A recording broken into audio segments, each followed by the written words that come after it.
आप देख रहे हैं डार्क फाइल्स। तो चलिए बढ़ते हैं आज की इस कहानी की ओर। दोस्तों, आज की ये कहानी साहिल की है। साहिल जो कि गांव में रहने वाला एक सीधा साधा लड़का है। एक दिन उसके साथ कुछ ऐसा हुआ जिसके बाद से वो रात में घरों से बाहर नहीं निकलता।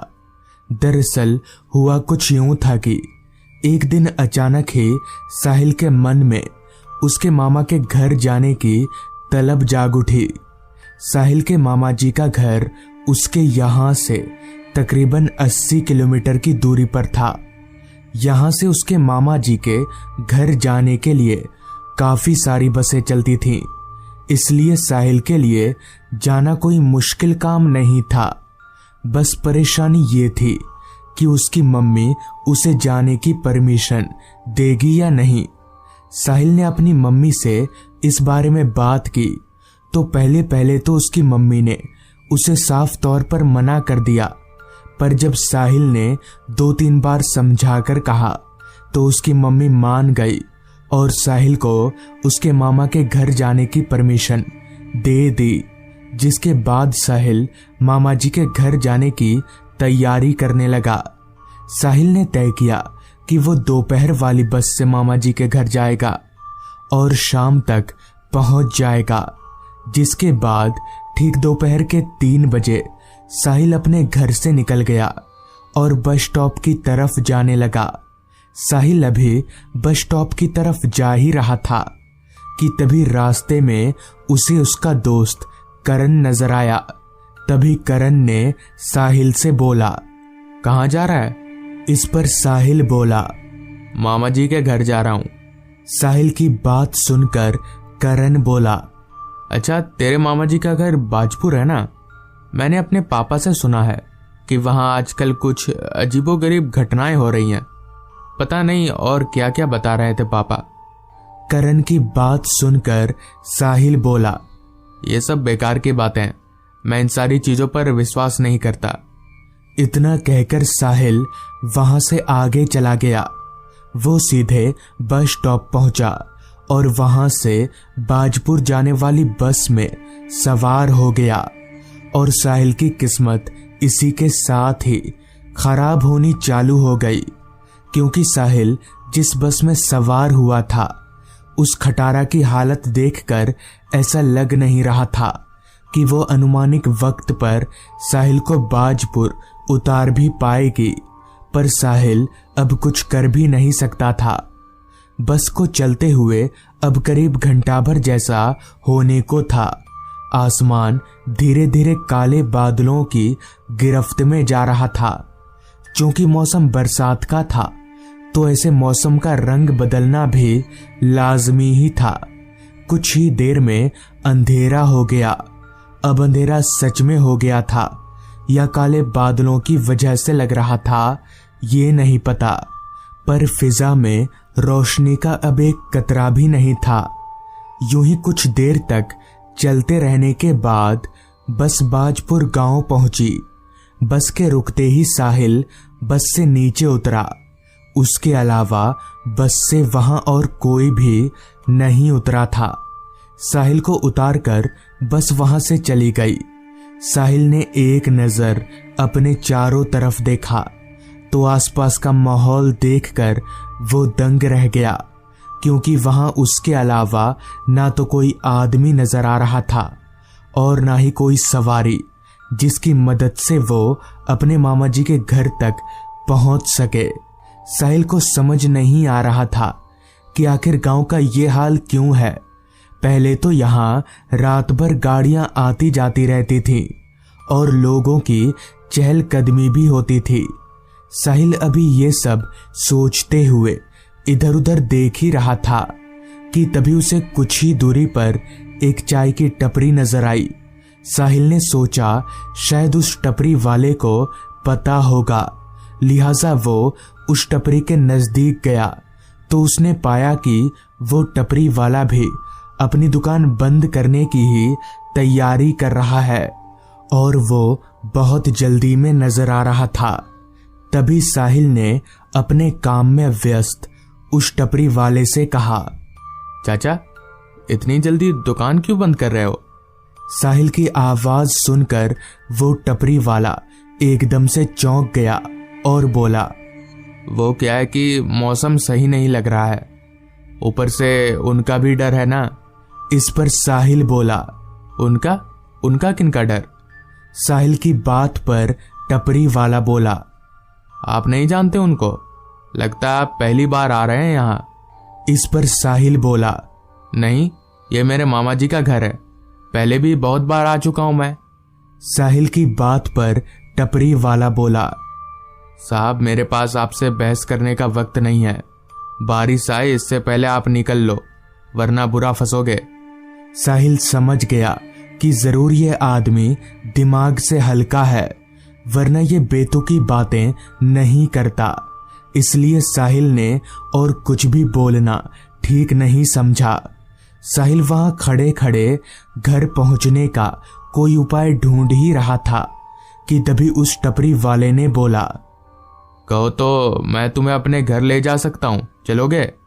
तो इस पर साहिल ने उस टपरी वाले को साफ तौर पर मना कर दिया, जिसके बाद वो टपरी वाला अपनी दुकान बंद करके वहां से चला गया। साहिल अब उस पूरे इलाके में अकेला इंसान बचा था। दूर दूर तक उसे उसके अलावा कोई नजर नहीं आ रहा था, जो कि साहिल को भी कहीं ना कहीं थोड़ा अजीब तो लग रहा था। खैर उसने पैदल चलना शुरू कर दिया, क्योंकि इसके अलावा उसके पास और कोई चारा भी नहीं था। रास्ता पूरी तरह से सुनसान और अंधेरे में डूबा हुआ था। ऊपर से आजू बाजू जंगल होने के कारण माहौल और भी ज्यादा डरावना लग रहा था। झिंगुरों की आवाजें साहिल के कान में लगातार गूंजे जा रही थी। साहिल अभी आगे बढ़ ही रहा था कि तभी एक काली सी बिल्ली ने उसका रास्ता काट दिया। साहिल अपनी जगह पर रुक गया। भले वो भूत प्रेत इन सारी चीजों को ना मानता हो, मगर बिल्ली का काटा हुआ रास्ता वो कभी भी पार नहीं करता था। साहिल अपनी जगह पर रुका रहा, पर वो ये भी जानता था कि इस रास्ते पर कोई आने वाला नहीं है। अगर वो मान्यता मानने गया तो उसे सुबह तक वहीं रुकना पड़ जाएगा। अभी साहिल ये सब सोच ही रहा था कि तभी अचानक ही बहुत तेज बारिश आ गई। ना चाहते हुए भी साहिल को वहां से आगे बढ़ना ही पड़ा, क्योंकि उस रास्ते पर कोई दुकान वगैरह नहीं था। तो साहिल पास ही में एक घने बरगद के पेड़ के नीचे जाकर खड़ा हो गया। वो बरगद का पेड़ बहुत घना था, जिस वजह से साहिल बड़े आराम से वहां खुद को बारिश से बचा पा रहा था। अभी वो पेड़ के नीचे खड़ा ही था कि तभी सामने से उसे कोई आदमी छाता लेकर आता हुआ दिखा। वो आदमी साहिल के पास आकर खड़ा हो गया। क्योंकि उस आदमी ने अपने पूरे चेहरे को छाते की मदद से ढका हुआ था, इसलिए साहिल उसका चेहरा नहीं देख पा रहा था। पर साहिल एक बात सोचकर काफी हैरान हो रहा था कि जब इस आदमी के पास छाता है तो फिर ये यहाँ क्यों आया है? ये तो आराम से जा सकता था। खैर साहिल ने उस आदमी को कुछ नहीं कहा। वो चुपचाप अपनी जगह पर बस खड़ा रहा। बारिश बहुत ही तेजी से बरसे जा रही थी। अभी साहिल वहां खड़े खड़े बारिश के रुकने का इंतजार कर ही रहा था कि तभी वहीं उसके पास में खड़े छाता लिए उस आदमी ने कहा, कहाँ जाना है तुमको? साहिल उस आदमी की ओर पलटा, मगर उसका चेहरा अभी भी नहीं दिख रहा था। खैर साहिल ने जवाब दिया, यहीं पास ही में जाना है, मेरे मामा जी का घर है, वहीं जा रहा था पर बारिश आ गई। साहिल की बात सुनकर उस आदमी ने कहा, अच्छा पानी से दिक्कत है तो ये लो मेरा छाता ले लो। इस पर साहिल बोला, तो फिर आप कैसे जाइएगा? इस पर वो आदमी बोला, मैं चला जाऊंगा, मेरी फिक्र मत करो, ये छाता लो। इतना कहकर उस आदमी ने अपने चेहरे पर से वो छाता हटा दिया। तभी जब साहिल ने उस आदमी के चेहरे की तरफ देखा तो उसकी सिट्टी बिट्टी गुल हो गई। उसके पैरों तले की जमीन निकल गई, क्योंकि उस आदमी का चेहरा बहुत ज्यादा डरावना था। उसकी आंखें लाल चमक रही थी और चेहरे से एक अजीब किस्म की रोशनी निकल रही थी। साहिल को समझ आ गया कि जरूर दाल में कुछ काला है। अभी वो वहां से भागने ही वाला था कि तभी उसके सामने दो और लोग खड़े हो गए। उनका भी चेहरा बहुत ही खौफनाक था। साहिल के हाथ पैर जोर जोर से कांप रहे थे। उसे समझ नहीं आ रहा था कि अब वो क्या करे, पर वो इतना जरूर जानता था कि अगर वो यहाँ रुका तो मारा जाएगा, जिस वजह से उसने वहां से दौड़ लगा दी और सीधे मामा जी के घर पहुंचकर ही रुका। तब उसके मामा जी ने उसे बताया कि दरअसल वो लोग पिछले बरसात में बिजली गिरने के कारण मर गए थे। तब से उन्हीं लोगों की आत्मा वहां हर बरसात में भटकती है। और साहिल के मामा जी ने यह भी बताया कि साहिल के गले में बजरंगबली का एक लॉकेट है, इसलिए उन भूतों ने उसे कुछ नहीं किया। तो दोस्तों, ये थी आज की कहानी। अगर आपको ये कहानी पसंद आई हो तो चैनल को जरूर सब्सक्राइब कर लें। तो मैं आपका दोस्त आर्यन जल्द ही मिलूंगा आपसे ऐसी ही एक कहानी के साथ। प्लेटफॉर्म की सीट पर बैठा मैं बस अपनी निगाहें डिस्प्ले की ओर घुमाए जा रहा था, जहां अभी तक मेरे ट्रेन का कोई अता पता नहीं था। दरअसल मैं करीब 6 सालों के बाद अपने नानी के घर जा रहा हूं, जहां मुझे छुट्टियां बिताना काफी अच्छा लगता है। खैर, ट्रेन नहीं आने पर मैंने पता किया तो मुझे पता चला कि मेरी ट्रेन आधा घंटा लेट चल रही है। तो मैं चुपचाप वापस से अपनी सीट पर आकर बैठ गया। तकरीबन आधा घंटा इंतजार करने पर ट्रेन प्लेटफॉर्म पर आकर लग गई। मैं भी ट्रेन में एक विंडो वाली सीट पकड़कर बैठ गया और ट्रेन ठीक सुबह के 11 बजे खुल गई। अगर ट्रेन और लेट ना करे तो मैं ठीक 2 बजे तक नानी घर के स्टेशन पर उतर जाऊंगा। और ठीक वैसा ही हुआ। मैं 2 बजे तक उस स्टेशन पर उतर गया और रिक्शा करके नानी के घर आ गया, जहां सभी से मिलकर मुझे काफी खुशी हुई, खासकर अपने मामा से मिलकर। मैं अपने मामा के काफी करीब था। अभी मैं और मामा बातें कर ही रहे थे कि तभी मामा ने कहा, विपुल, आज रात को मैं मछली पकड़ने जा रहा हूँ, तो तू भी चलेगा मेरे साथ? इस पर मैंने बिना सोचे समझे ही मामा को हाँ बोल दिया, क्योंकि मुझे भी मामा के साथ मछली पकड़ने में काफी अच्छा लगता था।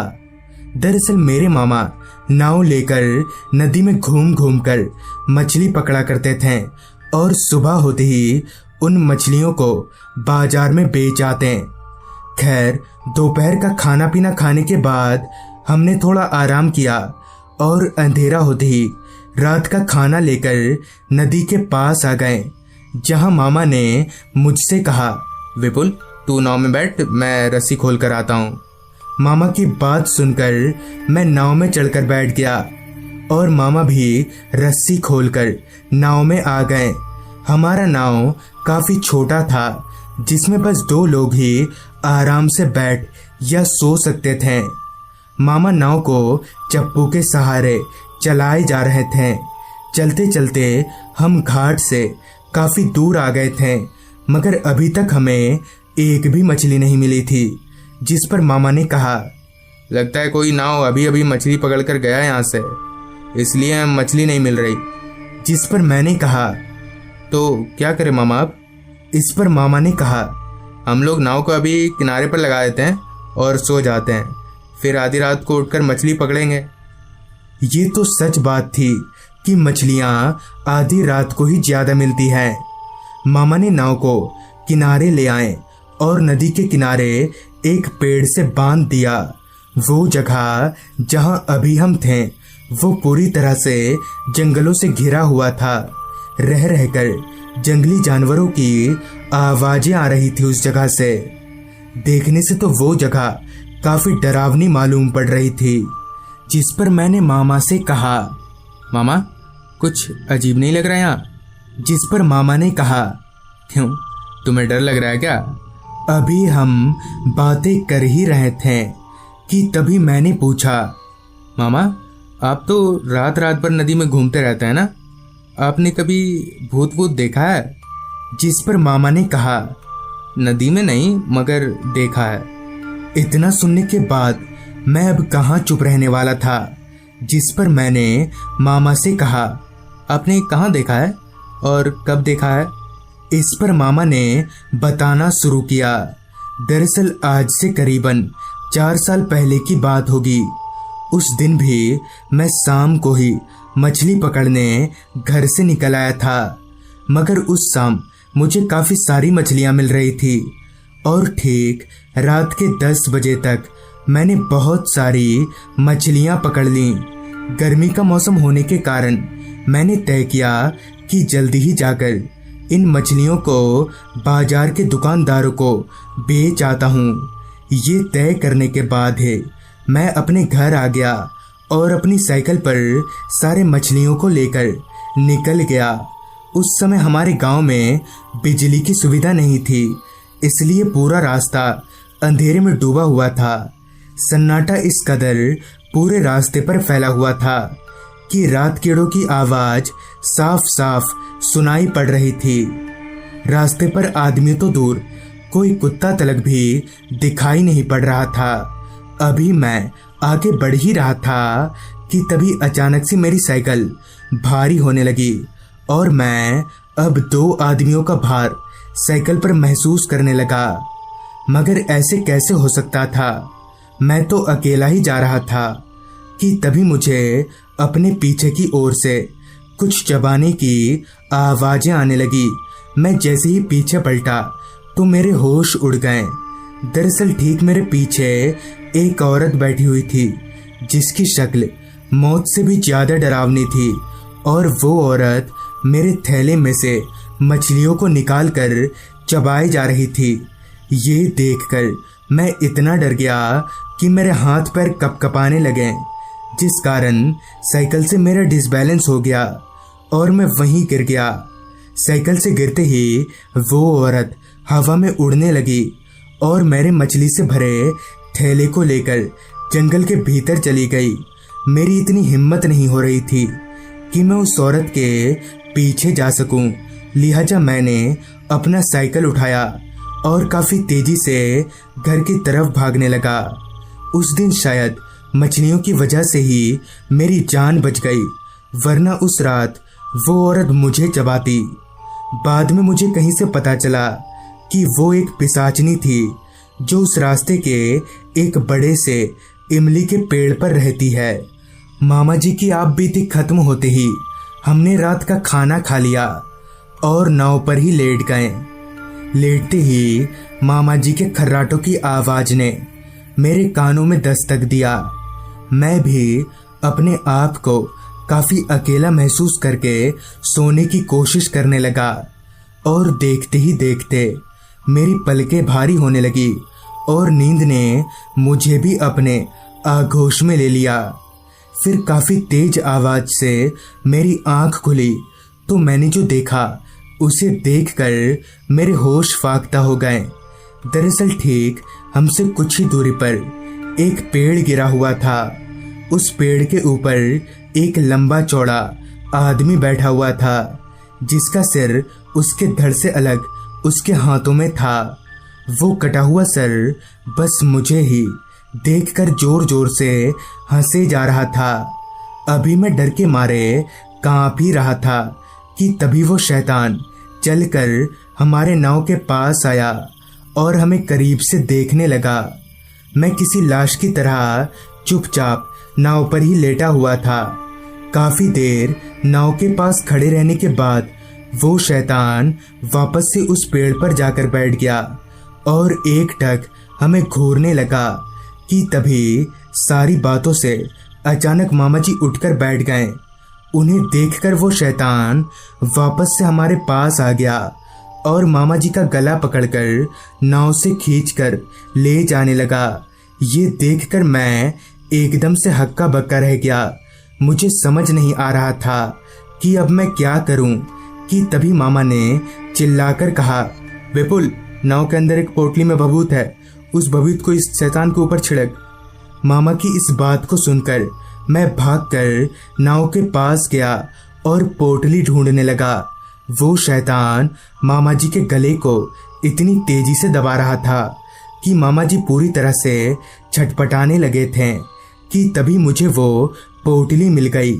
मैंने झट से उस पोटली को खोला और उसमें से भभूत निकालकर उस शैतान के ऊपर छिड़क दिया, जिससे वो शैतान हवा में धुआं हो गया।